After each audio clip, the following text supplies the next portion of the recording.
உறவுமே நல்லவங்க தான் அப்படின்னு நினைக்கிறதுல எந்த தப்புமே இல்லை. ஆனால் எல்லா நேரமும் நல்லவங்களாகவே இருப்பாங்க அப்படின்னு நம்ம நினைக்கிறது தான் தப்பு. தேவைகள் தீர்ற வர நேர்ச்சியாக இருக்கிற நம்ம அதே தேவைகள் எல்லாமே முடிஞ்சதுக்கப்புறம் எச்சையாக ஆகிடுறோம்.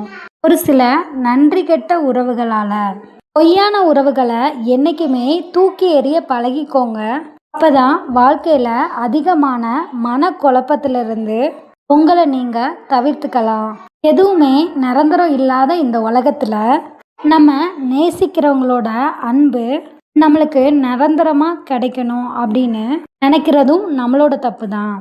நம்ம உயிரே நம்மளுக்கு நிரந்தரம் இல்லாத போது சில உறவுகள் மட்டும் நம்மளுக்கு நிரந்தரமாக இருக்கணும் அப்படின்னு நினைக்கிறது நம்மளோட தவறு தானே.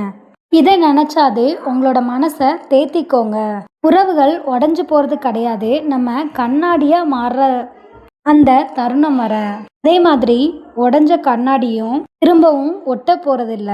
நீங்களே பசையாக மாறி அதை இணைக்கிற வரைக்கும் தொலைந்தும் போகாமல் தொந்தரவும் இல்லாமல் தேடும்போது தென்படுற தூரத்தில் இருந்தாலே போதும் அப்படின்னு முடியுது. ஒரு காலத்தில் நம்ம கொண்டாடின உறவுகளை தேர்ந்தெடுக்கிறதுல கவனமாக இருங்க. ஏன்னா உங்களோட நிம்மதியை தேர்ந்தெடுக்கிறது அவங்க தான். பணம் இன்னைக்கு வரும், நாளைக்கு வந்த வழியே சென்றுவிடும். ஆனால் பாசம் என்றைக்குமே நிலையானது. பணத்துக்காக பாசத்தை விட்டுறாதீங்க, ஏன்னா திரும்பவும் கிடைக்கிறது கடினம். நம்மளை தொலைச்சவங்க நம்மளை தேடுறதில்ல, ஏன்னா அவங்க நம்மளை வேணும்னே தொலைச்சவங்க. பிடிவாதமும் வரட்டு கௌரவமும் இருக்கிற வரைக்குமே எந்த உறவும் உண்மையாக இருக்காது. அப்படி இருந்தாலும் நிலைக்காது. உங்களை வெறுத்த உறவுகளை நினச்சி கவலைப்படாதீங்க, கூனி குறுகாதீங்க. ஒரு நாள் ஒரு வேளை அவங்க நம்மளை சிந்திக்கிற இடத்துல ஏண்டா இவங்கள இழந்தோம் அப்படின்னு நினைக்கிற அளவுக்கு வாழ்ந்து காட்டுங்க. உங்களை விட்டு விலகுற உறவுகள் கிட்ட என்றைக்குமே வாதாடாதீங்க, மௌனமாக விலகுங்க. உங்களோட வலியையும் வேதனையையும் சொல்லி புரிய வைக்க முயற்சி பண்ணாதீங்க. உரிமை இல்லாத உறவுகளுக்கு உயிரையே கொடுத்தாலும் கடைசியில் உதாசீனம் மட்டும்தான் மிஞ்சும். எதிரியை கூட நம்புங்க, ஆனால் உறவுகளை ஒருபோதும் நம்பாதீங்க. ஏன்னா எதிரி கொடுக்குற வலியை விட உறவுகள் தர்ற வலி பார்த்தீங்கன்னா வலிமை வாய்ந்தது. சில உறவுகள் வாழ்க்கையை உணர வைக்கும், சில உறவுகள் வாழ்க்கையை வெறுக்க வைக்கும். பார்த்து பழகிக்கோங்க, இல்லைனா வேதனைப்பட வேண்டியது நம்மளாக தான் இருப்போம்.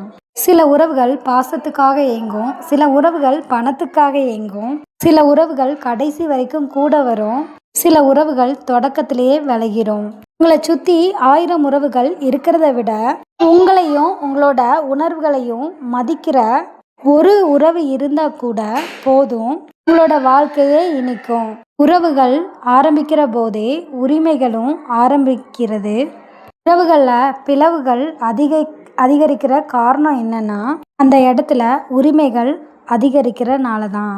நம்மளோட வாழ்க்கையில் எல்லாருமே எல்லா விதமான சுச்சுவேஷனையும் கடந்து தான் வந்திருப்போம்.